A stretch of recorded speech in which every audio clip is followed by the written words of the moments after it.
శ్రీమాత్రే నమః. నలమహారాజు కథ మిగతా భాగం అండి. బృహదీశ్వరులు చెప్తున్నారు, యుధిష్ఠిరుడా, పడుకున్న దమయంతిని నలుడు వదిలి వచ్చినప్పుడు ఒక సంఘటన జరిగింది. ఆ సమయంలో అరణ్యంలో దావాగ్ని రగిలికుంది. నలుడు తటాలన నిల్చున్నాడు. రాజా నలుడా, శీఘ్రంగా పరిగెత్తుకొని రా, నన్ను రక్షించుము అనే పిలుపు వినపడింది. భయపడవద్దు అన్నాడు నలుడు. ఆయన పరిగెత్తి దావానంలో ప్రవేశించి చుట్టుకొని కర్కోటక నాగరాజు పడి ఉండడం చూచాడు. నాగరాజు చేతులు జోడించి, రాజా, నేను కర్కోటకుడనే పేరు గల సర్పాన్ని. నేను తేజస్వియగు నారద మహర్షిని మోసగించాను. అందువలన నారదుడు నలుడు వచ్చి లేవదీసేటంతటి వరకు ఇక్కడే పడి ఉండు అని నాకు శాపం ఇచ్చాడు. నలుడు వచ్చి నిన్ను బయటకు తీసుకువస్తేనే నీకు శాప విమోచనమని నారదుడు చెప్పాడని నలునితో కర్కోటకుడు చెప్పాడు.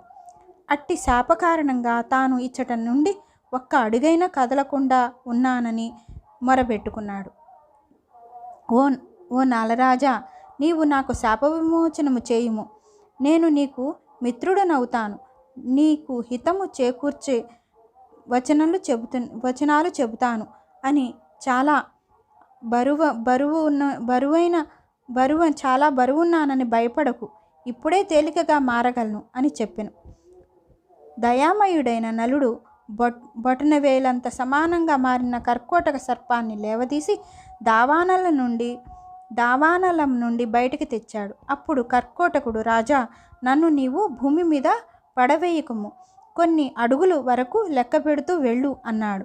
నలమహారాజు కర్కోటకుడు చెప్పినట్లుగా నడుస్తూ అడుగులు లెక్క పెడుతూ 10వ అడుగు సంఖ్య దశ అనగానే కర్కోటకుడు నలుని కాటు వేశాడు. 10 దశ అని నలుడు ఉచ్చరించిన శబ్దానికి ధీటుగా కాటు వేయమనే అర్థం వచ్చేటట్లు భావించుకోవాలని కర్కోటకుని నియమం. అంతకంటే మరో భావం లేదు. కర్కోటకుడు కాటు వేయగానే నలుని రూపం మారిపోయింది. కర్కోటకునికేమీ తన అసలు రూపమే వచ్చింది. ఈ సంఘటనకు ఆశ్చర్యచకితుడైన నలుని చూస్తూ కర్కోటకుడు, రాజా, ఇప్పుడు నీవెవరివో ఎవ్వరూ పసిగట్టలేరు. ఇందు గురించి నీ రూపాన్ని మార్చేశాను. కలిపురుషుడు నీ శరీరంలో ప్రవేశించి నీకు చాలా దుఃఖాలను కలగజేశాడు. ఇప్పుడు నీ శరీరంలో నా విషం ఉండడం వల్ల కలిపురుషుడు చాలా దుఃఖాన్ని అనుభవిస్తాడు. నీవు నన్ను రక్షించావు. ఇప్పుడు నిన్ను బాధించే పశుపక్షుల వలన, శత్రువుల వలన, అంతేకాదు బహువేత్తలు శాపాల వలన కూడా నీకు భయం ఉండదు. ఇప్పుడు నీపై ఏ విష ప్రభావం ఉండబోదు. అంతేకాదు ఇక యుద్ధంలో నీవే జయిస్తావు. ఇప్పుడు నీ పేరు బాహుకుడు అని మార్చుకో. జూత కుశలుడైన ఋతుపర్ణరాజు నగరమైన అయోధ్యకు వెళ్ళి నీవు ఆయనకు అశ్వవిద్య రహస్యాలను బోధించు. ఆయన నీకు జూత విద్య రహస్యాలు బోధిస్తాడు. ఆ విధంగా ఆయన నీకు మిత్రుడవుతాడు. జూత రహస్యాలను నేర్చుకున్న పిదప నీ ధర్మపత్ని, పుత్రిక, పుత్రుడు, రాజ్యము ఒకటేమిటి, అన్నియును లభింపగలవు. నీవు పూర్వం ఉండే రూపం అవసరమని భావించినప్పుడు నన్ను తలుచుకో. నేనిచ్చే వస్త్రాన్ని ధరించు అని చెప్పి కర్కోటకుడు నలునికి 2 దివ్య వస్త్రాలను బహుకరించి అక్కడే అంతర్ధానమైనాడు. నలమహారాజు అక్కడ నుండి బయలుదేరి 10వ రోజు ఋతుపర్ణరాజు రాజధానికి అయోధ్యకు చేరాడు. నలుడు రాజదర్బారులోనికి వెళ్ళి, నా పేరు బాహుకుడు. నేను గుర్రాలను రకరకాలుగా నడపడం వంటి అశ్వవిద్య నైపుణ్యాలను తెలిసినవాడను. అశ్వవిద్యలో నాతో సమానంగా నైపుణ్యం గలవాడు మరొకడు ఈ భూమి మీదనే లేడు.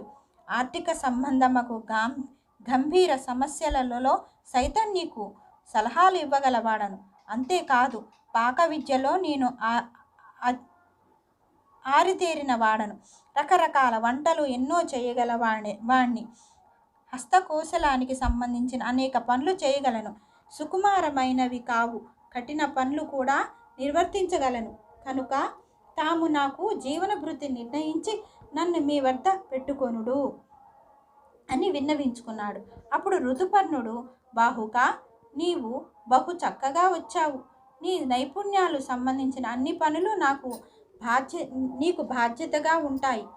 అంతే శీఘ్రంగా వెళ్ళి, రథాలంటే నాకు చాలా ఇష్టం. అశ్వాలను నడిపించడం, వానికి సంబంధించిన మెలకువలు తెలిసిన వాడవు కనుక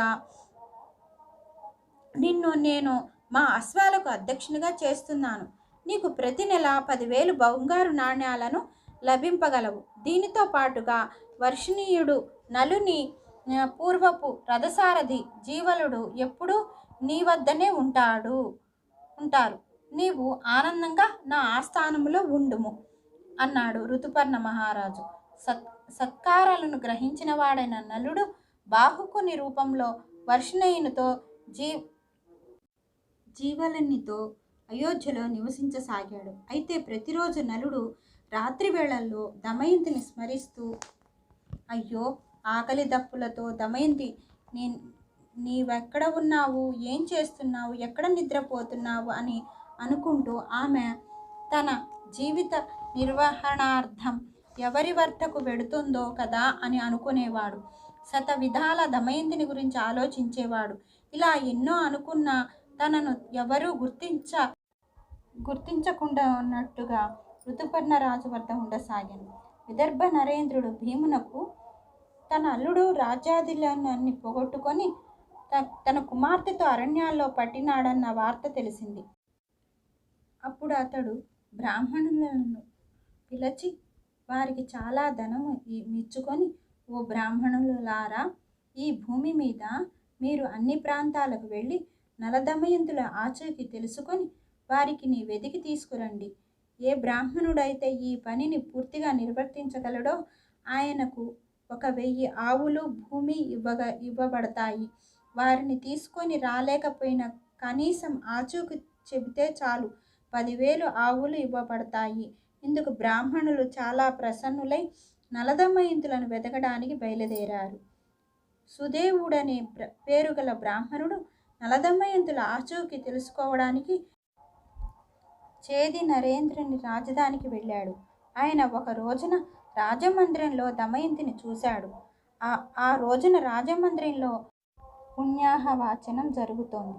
దమయంతి, సునందలిద్దరూ ఒకచోట కూర్చొని కృత్యాలు తిలకించుచుండిరి.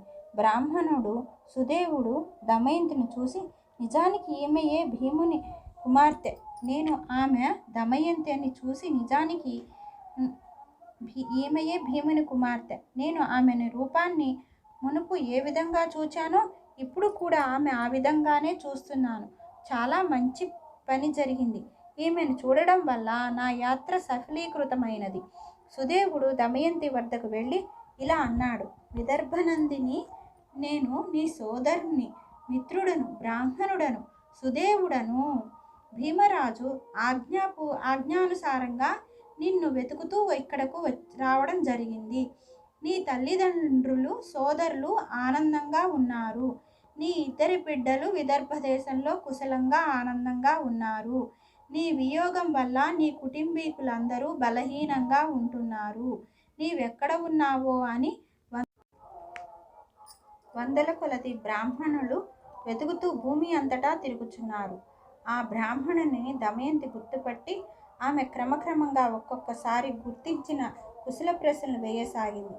దమయంతి మాట్లాడుతూ ఏడవడం చూచిన సునంద కంగారుపడి వెళ్ళి తల్లికి సంగతి చెప్పింది. రాజమాత వెంటనే అంతఃపురం వదిలి బయటకు వచ్చి బ్రాహ్మణుని అడగసాగింది, ఓ మహానుభావ, ఈమె ఎవరి కూతురు, ఎవరి భార్య, తన ఇంటి వారితో ఏ విధంగా విడిపోయింది, మీరు ఈమెను ఏ విధంగా గుర్తించగలిగారు?